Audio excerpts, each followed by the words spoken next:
ನಿಮ್ಮ ಬಿಸ್ನೆಸ್ ಯಾವುದೇ ಇರಲಿ ಅದನ್ನ ಪ್ರಚಾರ ಮಾಡಲು ಸುಮನ್ ಟಿವಿಯಿಂದ ಮಾತ್ರ ಸಾಧ್ಯ. ಕೂಡಲೇ ಕರೆ ಮಾಡಿ.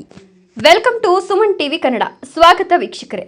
ಕರ್ನಾಟಕ ರಾಜಕೀಯದಲ್ಲಿ ಮತ್ತೆ ಭಾರಿ ಚಟುವಟಿಕೆ ಶುರುವಾಗಿದೆ. ರಾಜ್ಯ ಕಾಂಗ್ರೆಸ್ ಸರ್ಕಾರದಲ್ಲಿ ಸಚಿವ ಸಂಪುಟ ಪುನರ್ರಚನೆ ಮಾತು ಜೋರಾಗಿದ್ದು, ದೆಹಲಿಯಿಂದ ಬೆಂಗಳೂರಿನವರೆಗೂ ರಾಜಕೀಯ ಲೆಕ್ಕಾಚಾರ ಗರಿಗೆದರಿದೆ. ಈಗಾಗಲೇ ಅನೇಕ ಶಾಸಕರು ಮಿನಿಸ್ಟರ್ ಸ್ಥಾನಕ್ಕಾಗಿ ಲಾಬಿ ನಡೆಸುತ್ತಿದ್ದಾರೆ ಅನ್ನೋ ಮಾತು ಕೇಳಿ ಬರ್ತಿದೆ. ಇತ್ತೀಚೆಗೆ ಕಾಂಗ್ರೆಸ್ನ ಹಲವು ಮೊದಲ ಬಾರಿಗೆ ಆಯ್ಕೆಯಾದ ಶಾಸಕರು ಕೂಡ ಹೈಕಮಾಂಡ್ಗೆ ಪತ್ರ ಬರೆದು ಸಚಿವ ಸ್ಥಾನಕ್ಕೆ ಬೇಡಿಕೆ ಇಟ್ಟಿದ್ದಾರೆ ಎನ್ನಲಾಗಿದೆ. ಇದೀಗ ರಾಜಕೀಯ ವಲಯದಲ್ಲಿ ಹರಿದಾಡ್ತಿರುವ ಸಂಭಾವ್ಯ ಸಚಿವರ ಪಟ್ಟಿ ಭಾರಿ ಚರ್ಚೆಗೆ ಕಾರಣವಾಗ್ತಿದೆ.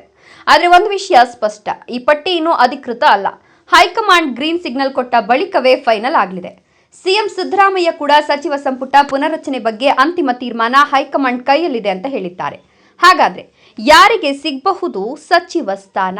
ಯಾರು ಬಿಗ್ ವಿನ್ನರ್ ಆಗ್ತಾರೆ? ಯಾರಿಗೆ ಮತ್ತೆ ನಿರಾಸೆ ಕಾದಿದ್ಯೋ? ಇದೀಗ ವೈರಲ್ ಆಗಿರುವ ಸಂಭಾವ್ಯ ಪಟ್ಟಿ ನೋಡೋಣ.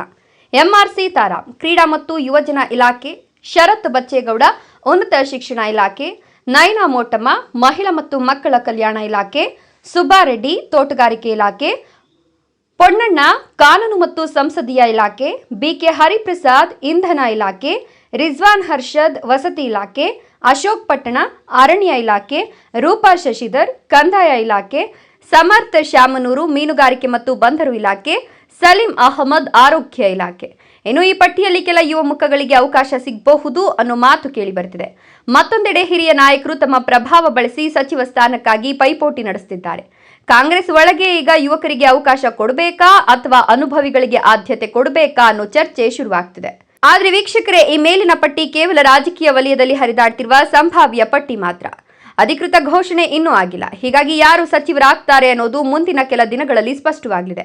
ಈ ಪಟ್ಟಿಯಲ್ಲಿ ನಿಮ್ಮ ಪ್ರಕಾರ ಯಾರು ಮಿನಿಸ್ಟರ್ ಆಗಬೇಕು, ಯಾರಿಗೆ ಅವಕಾಶ ಸಿಗಬೇಕು? ಕಮೆಂಟ್ ಮಾಡಿ ನಿಮ್ಮ ಅಭಿಪ್ರಾಯ ತಿಳಿಸಿ. ಇನ್ನಷ್ಟು ಲೇಟೆಸ್ಟ್ ರಾಜಕೀಯ ಅಪ್ಡೇಟ್ಗಳಿಗಾಗಿ ನೋಡ್ತಾ ಇರಿ ಸುಮನ್ ಟಿವಿ ಕನ್ನಡ.